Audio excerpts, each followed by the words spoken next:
ഞാൻ Catherine PJ. Wayanad ജില്ലയിലെ Sacred higher secondary സ്കൂളിൽ നിന്ന് പ്രിൻസിപ്പളായി വിരമിച്ച വ്യക്തിയാണ്. സാമൂഹ്യ, സാംസ്കാരിക, സാമ്പത്തിക മേഖലകളിൽ വ്യക്തിമുദ്ര പതിപ്പിച്ച സ്ത്രീകളെക്കുറിച്ച് വായിക്കുന്നതും അവരെക്കുറിച്ച് സംസാരിക്കുന്നതും വളരെ ഇഷ്ടമുള്ള വ്യക്തിയാണ് ഞാൻ. അങ്ങനെയുള്ള ഒരു മഹാവ്യക്തിയെക്കുറിച്ചാണ് ഇന്ന് ഞാൻ നിങ്ങളോട് സംസാരിക്കാൻ പോകുന്നത്. 2024 മെയ് 20 അന്തരിച്ച ഒരു ആദിവാസി മഹാത്ഭുതത്തെക്കുറിച്ചാണ് ഇന്ന് ഞാൻ പറയുന്നത്. കമല പൂജാരി. നിങ്ങൾ കുറേ പേരെങ്കിലും പത്രങ്ങളിൽ അവരുടെ മരണവാർത്ത കണ്ടിരിക്കും. അതിനൊരു കാരണവുമുണ്ട്. ഇന്ത്യ രാജ്യം 2022 പത്മശ്രീ ബഹുമതി നൽകി അവരെ ആദരിച്ചിട്ടുണ്ട്. എന്താണെന്നല്ലേ അവരുടെ പ്രത്യേകത? ഒഡീഷയിലെ കോരാപുട്ട് ജില്ലയിൽ ജയ്പൂരിൽ നിന്ന് 15 കിലോമീറ്റർ അകലെയുള്ള പാത്രപുട്ട് ഗ്രാമത്തിലാണ് ജനിച്ചത്. കൃഷിക്കാരായ അച്ഛനമ്മമാരോടൊപ്പം ബാല്യം മുതൽ പാടത്തും പറമ്പിലുമായിരുന്നു അവർ. കൃഷി അവർക്കൊരു വിനോദമായിരുന്നില്ല, ഉപാസനയായിരുന്നു. നമ്മൾ ഉപാസനാമൂർത്തികളെ അധരങ്ങൾ കൊണ്ടാണ് ആരാധിക്കുന്നതും പ്രകടിപ്പിക്കുന്നതും. എന്നാൽ കർമ്മം കൊണ്ട് തൻ്റെ ഉപാസനാമൂർത്തിയായ കൃഷിയെ പ്രണമിച്ച മഹാവ്യക്തിയാണ്, എന്നല്ല ആദിവാസി മഹിതയാണ് കമല പൂജാരി. നമുക്കൊക്കെ അറിയാം, ആദിവാസികൾക്ക് ജനനത്തീയതിയൊന്നും അത്ര ഓർമ്മയുണ്ടാവില്ല. നമ്മൾ എവിടെ അന്വേഷിച്ചാലും 1950, 48, 49 എന്നിങ്ങനെയാണ് കമല പൂജാരിയുടെ ജനന വർഷമെങ്കിലും നമുക്ക് ലഭിക്കുന്നത്. ജനനം എപ്പോഴോ ആകട്ടെ, കർമ്മമാണ് കമല പൂജാരിയെക്കുറിച്ച് ഇന്ന് ഞാൻ നിങ്ങളോട് സംസാരിക്കാൻ കാരണമാക്കി തീർത്തിട്ടുള്ളത്. ചെറിയ കുട്ടിയായിരിക്കുമ്പോൾ തന്നെ കൃഷിയോട് അവർക്ക് മമതയുണ്ടായിരുന്നുവെന്ന് പറഞ്ഞു. ആ മമത വളർന്നപ്പോൾ ഒരു അഭിനിവേശമായി മാറി. ഔപചാരിക വിദ്യാഭ്യാസം എന്നത് അവർക്ക് ലഭിച്ചിട്ടേ ഉണ്ടായിരുന്നില്ല. അവർക്കെന്നല്ല, ആ ഗ്രാമത്തിലെ ആരും തന്നെ വിദ്യാസമ്പന്നരായിരുന്നില്ല. യാതൊരു വിദ്യാഭ്യാസവും ഇല്ലാതിരുന്നിട്ടും ജയ്പൂരിലുള്ള MS സ്വാമിനാഥൻ ഫൗണ്ടേഷനിൽ നിന്ന് അവർ ജൈവ കാർഷിക വിളകളെക്കുറിച്ചും ജൈവ മേഖലയിൽ കാർഷിക സമൃദ്ധി എങ്ങനെ കൈവരിക്കാമെന്നതിനെക്കുറിച്ചുമുള്ള സാങ്കേതിക കാര്യങ്ങൾ സ്വായത്തമാക്കി. നമുക്കറിയാം, MS സ്വാമിനാഥൻ കേരളീയനാണ്. കേരളത്തിന് വേണ്ടിയെന്നല്ല, ഇന്ത്യക്ക് വേണ്ടിയുമല്ല, ലോകത്തിലെ മുഴുവൻ കർഷകർക്കും വേണ്ടി അദ്ദേഹം ചെയ്ത സേവനങ്ങൾ പക്ഷേ കേരളം അത്ര വിലമതിച്ച് കണ്ടിട്ടില്ല എന്നാണ് എനിക്ക് തോന്നിയിട്ടുള്ളത്. എന്ന് വെച്ചാൽ, അത്രയും മഹാനായ ഒരു വ്യക്തി നമ്മുടെ നാട്ടിൽ ജീവിച്ചിരിക്കുമ്പോൾ നമ്മുടെ നാട്ടിലെ കൃഷിയുടെ ജനകീയ മുഖമായി മാറേണ്ടതായിരുന്നു സ്വാമിനാഥൻ ഫൗണ്ടേഷൻ. എന്നാൽ ഇപ്പോഴും അത് വളരെ കുറച്ച് പേർ മാത്രം അറിയുന്ന, സാധാരണക്കാരുടെ ജീവിതത്തിലേക്ക് ഇറങ്ങി വന്നിട്ടില്ലാത്ത ഒരു സ്ഥാപനമെന്നാണ് തോന്നുന്നത്. അതൊരു പോരായ്മ തന്നെയാണ്. എന്തായാലും നമ്മുടെ കമല പൂജാരി ജയ്പൂരിലെ ആ സ്ഥാപനത്തിൽ നിന്ന് ജൈവ കൃഷിക്കുള്ള എല്ലാ സാധ്യതകളും, ജൈവ കീടനാശിനികൾ, ജൈവവള നിർമ്മാണം, അങ്ങനെയുള്ള കൃഷിയുടെ വിശദാംശങ്ങളെക്കുറിച്ചെല്ലാം കാര്യമായ ശാസ്ത്രീയമായ അറിവ് നേടി. സ്വന്തം അറിവ് സ്വന്തം കൃഷിയിടത്തിൽ പരീക്ഷിച്ച് നോക്കുക മാത്രമല്ല അവർ ചെയ്തത്. അത് പരീക്ഷിച്ച് അത് വിജയിച്ചു.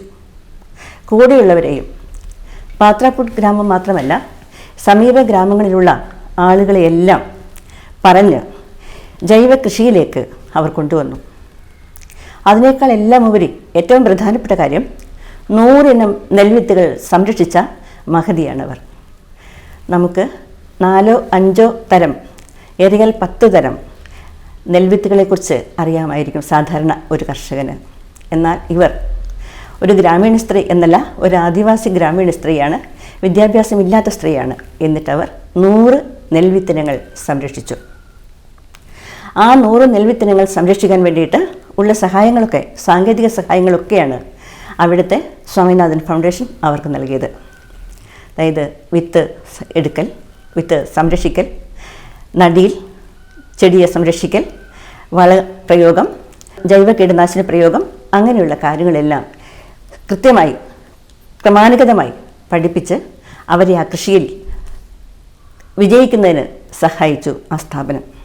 കമലയാകട്ടെ താൻ നേടിയെടുത്ത ആ വിജയം തൻ്റെ അയൽ ഗ്രാമങ്ങളിലേക്കും തൻ്റെ ഗ്രാമത്തിൽ തന്നെയുള്ള മറ്റ് കർഷകരിലേക്കും എത്തിക്കുന്നതിന് വേണ്ടി പരിശ്രമിച്ചുകൊണ്ടിരുന്നു. പരിശ്രമിക്കുക എന്ന് വെച്ചാൽ വീട് വീടാന്തരം ഗ്രാമങ്ങൾ തോറും കയറി ഇറങ്ങി ഓരോ വീട്ടിലും അവർ ജൈവ കൃഷിയെക്കുറിച്ച് അവരെ പറഞ്ഞ് ബോധ്യപ്പെടുത്തി. ജൈവ കൃഷിയുടെ പ്രാധാന്യം, രാസവളങ്ങൾ അമിതമായി ഉപയോഗിച്ച് ആദ്യം കൂടുതൽ ലാഭം കിട്ടിയെങ്കിലും ക്രമേണ അത് ആ ഭൂമി തന്നെ അതിൻ്റെ സ്വാഭാവിക അംശങ്ങളെല്ലാം നഷ്ടപ്പെട്ട് ഊഷരമായി തീർന്ന അവസ്ഥ അവർ നേരിട്ട് കണ്ടിട്ടുള്ളതാണ്. അത് പറഞ്ഞവരെ ബോധ്യപ്പെടുത്തിയിട്ട് ജൈവ നെൽകൃഷിയിൽ തനിക്ക് നേടിയെടുക്കാൻ കഴിഞ്ഞ വിജയം അനുഭവത്തിലൂടെ പറഞ്ഞ് അവരെ ബോധ്യപ്പെടുത്തിയിട്ട് തൻ്റെ ഗ്രാമത്തെയും സമീപത്തുള്ള ഗ്രാമങ്ങളെയെല്ലാം രാസവളങ്ങൾ ഉപയോഗിക്കുന്നതിൽ നിന്ന് അവർ പിന്തിരിപ്പിച്ചു.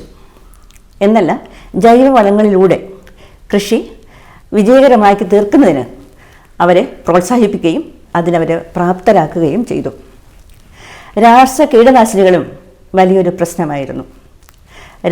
കീടനാശിനികൾ ഉപയോഗിക്കുമ്പോൾ മണ്ണിലുള്ള സൂക്ഷ്മജീവികളെല്ലാം നശിച്ചു പോവുകയും മണ്ണിൻ്റെ സ്വാഭാവിക ജൈവ അംശങ്ങളെല്ലാം നഷ്ടപ്പെട്ട് ഒന്നിനും കൊള്ളാത്ത മണ്ണായി തീരുകയും ചെയ്യുകയായിരുന്നു.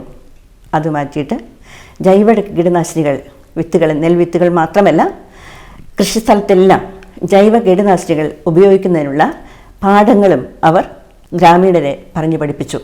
കോരാപുട്ട് ജില്ലയിൽ മാത്രമല്ല, സമീപ ഗ്രാമങ്ങളിലെല്ലാം തന്നെ കൃഷിക്ക് വലിയൊരു ഉണർവുണ്ടാക്കാൻ ഇവരുടെ പ്രവർത്തനങ്ങൾക്ക് കഴിഞ്ഞു.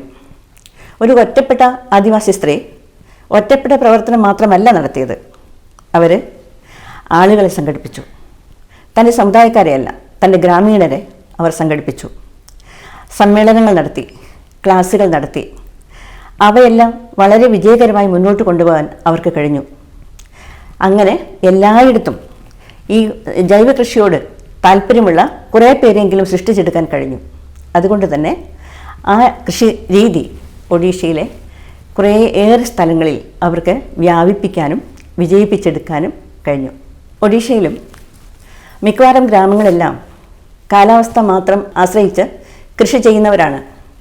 എങ്കിലും മഴ പെയ്യുന്ന കാലത്ത് മഴവെള്ളം സംഭരിക്കുന്നതിനും സംരക്ഷിക്കുന്നതിനുമുള്ള മാർഗങ്ങൾ അവർ ഗ്രാമങ്ങളിൽ സ്വാമിനാഥൻ ഫൗണ്ടേഷൻ്റെ സഹായത്തോടുകൂടി അതിനുള്ള നിർദ്ദേശങ്ങളും പ്രവർത്തനങ്ങളും നടപ്പിലാക്കി.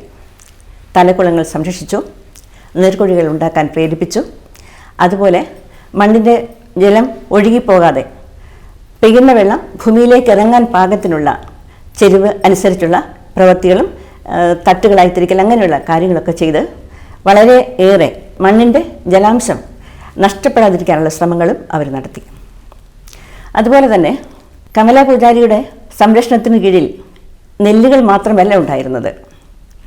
നമുക്കൊക്കെ അറിയാം, കഴിഞ്ഞ വർഷം നമ്മുടെ നാട്ടിൽ ആചരിച്ചത് മില്ലറ്റ്സിൻ്റെ വർഷമായിട്ട്, അതായത് ചെറുധാന്യങ്ങളുടെ. ആ ചെറുധാന്യങ്ങളുടെ വർഷമായി ആചരിച്ചപ്പോൾ ചെറുധാന്യങ്ങൾ വളരെയേറെ പോഷക സമൃദ്ധമാണ്, അത് കഴിക്കുന്നത് നമ്മുടെ ആരോഗ്യത്തിന് വളരെയേറെ നല്ലതാണ് എന്നൊക്കെ നമ്മൾ ആവർത്തിച്ച് പറയുകയല്ലാതെ ചില ക്ലാസ്സുകളും ഒന്നോ രണ്ടോ ഒക്കെ ഡെമോൺസ്ട്രേഷനും ഒക്കെ നടക്കുകയല്ലാതെ മില്ലറ്റ്സിൻ്റെ കൃഷിയെ പ്രോത്സാഹിപ്പിക്കുന്നതിന് വേണ്ടി കാര്യമായി ഒന്നും തന്നെ കഴിഞ്ഞ ഒരു വർഷവും നമ്മുടെ സർക്കാരുകളൊന്നും ചെയ്തതായി കാണുന്നില്ല. എന്നാൽ കമല വളരെ ഏറെ മില്ലറ്റ്സിൻ്റെ അന്യം നിന്ന് പോകാൻ പോലും സാധ്യതയുള്ള ധാന്യങ്ങൾ വളർത്തിയെടുക്കുന്നതിലും ശ്രദ്ധ ചെലുത്തി. മഞ്ഞൾ നമുക്കൊക്കെ എല്ലാവർക്കും അറിയാം, ഒരു ഔഷധ സസ്യമാണ്. അന്യം നിന്ന് പോകുമെന്ന് നമ്മൾ പറയുന്നില്ല. എങ്കിലും കരിഞ്ജീരകം, ഫുല, ഖണ്ഡിയ, മഞ്ഞൾ, തിലി, മഹാപാത്ര തുടങ്ങിയ ധാന്യങ്ങൾ, ചെറുധാന്യങ്ങൾ സംരക്ഷിക്കുന്നതിനുള്ള ശ്രമങ്ങളും അവർ നടത്തി. വംശനാശം വന്നു പോകുമായിരുന്ന ധാരാളം ഔഷധ സസ്യങ്ങളെയും സംരക്ഷിക്കുന്നതിന് അവർ പ്രത്യേക ശ്രദ്ധ ചെലുത്തുകയുണ്ടായി. ഒഡീഷയിലെ വിദ്യാസമ്പന്നരായ ധാരാളം യുവാക്കൾ തൻ്റെ അടുത്ത് വന്ന് ജൈവ കൃഷിയെക്കുറിച്ചും ജൈവ കീടനാശിനികളെക്കുറിച്ചും നെൽവിത്തുകൾ സംരക്ഷിക്കുന്നതിനെക്കുറിച്ചും മില്ലറ്റ്സിൻ്റെ സംരക്ഷണത്തെക്കുറിച്ചുമെല്ലാം കാര്യങ്ങൾ ചോദിച്ച് മനസ്സിലാക്കുന്നതിൽ അവർ അതീവ സന്തുഷ്ടരായിരുന്നു. ഇവിടെ നമ്മൾ ഓർമ്മിച്ചിരിക്കേണ്ട ഒരു കാര്യമുണ്ട്. നമ്മുടെ നാട്ടിൽ ധാരാളം ആദിവാസി വൈദ്യന്മാരുണ്ട്. അവർക്ക് മറ്റാർക്കും അറിയാത്ത ചില പ്രത്യേക ഔഷധക്കൂട്ടുകളും അറിയാം. വളരെ ഫലപ്രദമായ യാതൊരു പാർശ്വഫലങ്ങളുമില്ലാത്ത അത്തരം മരുന്നുകൾ സംരക്ഷിക്കപ്പെടേണ്ടതാണ്. അത് ആ ആദിവാസികളുടെ പേരിൽ തന്നെ സംരക്ഷിക്കപ്പെടേണ്ടതാണ്. പക്ഷേ നമ്മുടെ നാട്ടിൽ നടക്കുന്നത് അവരിൽ നിന്ന് ഏത് വിധേനയും അവരെ ചൂഷണം ചെയ്ത് ആ മരുന്ന് പഠിക്കുക എന്നതിലുപരി അത് സ്ഥായിയായ, അതായത് സമൂഹത്തിൻ്റെ പുരോഗതിക്ക് ഭാവിയിൽ ഉപകരിക്കത്തക്ക രീതിയിൽ മാറ്റിയെടുക്കാനുള്ള ശ്രമം നടക്കുന്നില്ല എന്നാണ് തോന്നുന്നത്. എന്തായാലും നമ്മുടെ കമല പൂജാരി അത്തരം മേഖലകളിൽ തൻ്റെ പ്രവർത്തനം വ്യാപിപ്പിച്ചിരുന്നു. 2024 മെയ് 20 കട്ടക്കിലെ സ്വകാര്യ ആശുപത്രിയിൽ സഫലമായ അവരുടെ യാത്ര അവസാനിക്കുമ്പോഴും ഒരു ജന്മം കൊണ്ട് അവർ ചെയ്തത് പല ജന്മങ്ങൾ കൊണ്ട് സമൂഹത്തിന് വേണ്ടി ചെയ്യേണ്ട നന്മയാണ്. കാലം ഓർത്തിരിക്കുമെന്ന് മാത്രമല്ല, കാലാതീതമായി അവരുടെ പ്രവർത്തനങ്ങളെ മുന്നോട്ട് കൊണ്ടുപോകേണ്ടത് നമ്മുടെ ഉത്തരവാദിത്തം കൂടിയാണ്. ഒഡീഷ സർക്കാരും കേന്ദ്ര സർക്കാരും പലവിധ ആദരങ്ങൾ അവർക്ക് നൽകിയിട്ടുണ്ട്. Odisha university of agriculture and technology പുതിയ വനിതാ ഹോസ്റ്റൽ നിർമ്മിച്ചപ്പോൾ അതിന് കമല പൂജാരിയുടെ പേരാണ് ഇട്ടിരിക്കുന്നത്. അതുപോലെ 2004 അവർക്ക് സംസ്ഥാനത്തെ ഏറ്റവും മികച്ച കർഷകയ്ക്കുള്ള അവാർഡ് നൽകി ആദരിച്ചു. 2014 ജോഹന്നസ്ബർഗിൽ വെച്ച് ഒരു അന്തർദേശീയ പുരസ്കാരവും അവർക്ക് ലഭിച്ചിട്ടുണ്ട്. ഒഡീഷ സർക്കാരിൻ്റെ ആസൂത്രണ ബോർഡിലേക്ക് അംഗത്വം ലഭിക്കുന്ന ആദ്യത്തെ ആദിവാസി സ്ത്രീയാണ് കമല പൂജാരി എന്ന് മാത്രമല്ല, അവിടുത്തെ പഞ്ചവത്സര പദ്ധതികൾ ആസൂത്രണം ചെയ്യുന്നതിന് വേണ്ടി ഉണ്ടാക്കിയ 5 അംഗ കമ്മിറ്റിയിൽ അംഗവുമാകാനുള്ള ഭാഗ്യം അവർക്ക് ലഭിച്ചു. ഇതവർ വെറുതെ നേടിയെടുത്തതല്ല, തൻ്റെ കർമ്മം അനുഷ്ഠാനമായി കണ്ട് ആ അനുഷ്ഠാനം കൊണ്ട് നേടിയെടുത്തതാണ്. 2022 നെൽവിത്ത് സംരക്ഷണത്തിനും അതുപോലെ ജൈവകൃഷി പ്രോത്സാഹനത്തിനുമായി അവർ ചെയ്ത പ്രവർത്തനങ്ങളുടെ ആദരസൂചകമായി രാജ്യം ഇന്ത്യയിലെ 4ാമത്തെ സിവിലിയൻ ബഹുമതിയായ പത്മശ്രീ നൽകി ആദരിച്ചു. എല്ലാ പത്മശ്രീക്കും അപ്പുറം അവർ നമ്മെ ഓർമ്മപ്പെടുത്തുന്ന മറ്റൊരു കാര്യം കൂടിയുണ്ട്. ഇന്ന് നമ്മുടെ നാട്ടിൽ അഗ്രികൾച്ചർ BScയും MScയും കഴിഞ്ഞവർ പോലും ബാങ്ക് ജോലി കിട്ടാൻ വേണ്ടി കുത്തിയിരുന്ന് പഠിക്കുന്നത് നമ്മൾ കാണുന്നു. ഭാവിയിൽ അതൊരു ദുരന്തമായി മാറും, സംശയമില്ലാത്ത കാര്യമാണ്. ഇവിടെ മണ്ണിലിറങ്ങി പണിയെടുക്കാൻ താല്പര്യമില്ലാത്ത യുവജനങ്ങളുണ്ട് എന്നതല്ല, അവരെ വിദ്യാസമ്പന്നരായ മക്കളെ മണ്ണിലിറക്കാൻ മാതാപിതാക്കൾ മടിക്കുന്നതാണ് ഏറ്റവും വലിയ ദുരന്തമായി മാറാൻ പോകുന്നത്. ഇവിടെ വെള്ളക്കോളർ ജോലി മാത്രം ആഗ്രഹിക്കുന്ന, മറ്റൊരു ജോലിക്കും പോകാതിരിക്കുന്ന എത്രയോ യുവാക്കൾ ഓരോ ദിവസവും വിദേശങ്ങളിലേക്ക് പോകുന്നു. ഇവിടെ ചെയ്യാൻ കഴിയാത്ത, ഇവിടെ ചെയ്യാൻ മടിക്കുന്ന എല്ലാ ജോലികളിലും ചെയ്യുന്നത് കാനഡയിലും ന്യൂസിലൻഡിലും ആസ്ട്രേലിയയിലുമൊക്കെയാണ് എന്ന് മാത്രം. നമ്മുടെ സമൂഹം, പ്രത്യേകിച്ച് കേരളീയ സമൂഹം, ഭാവിയിൽ അനുഭവിക്കാൻ പോകുന്ന വലിയൊരു ദുരന്തത്തിൻ്റെ സൂചന കൂടിയാണത്. സുസ്ഥിര വികസനം എന്ന വാക്ക് ബഡ്ജറ്റ് കാലങ്ങളിൽ മാത്രമല്ല, എപ്പോഴും നമ്മുടെ സമൂഹത്തിൽ ഉയർന്നു കേൾക്കുന്ന ഒരു പദമാണ്. സുസ്ഥിര വികസനം എന്ന് മാത്രമല്ല, കർഷകരാണ് നാടിൻ്റെ ജീവൻ എന്നും ആവർത്തിച്ച് നമ്മുടെ രാഷ്ട്രീയ പ്രസംഗങ്ങളിൽ നമ്മൾ കേൾക്കാറുണ്ട്.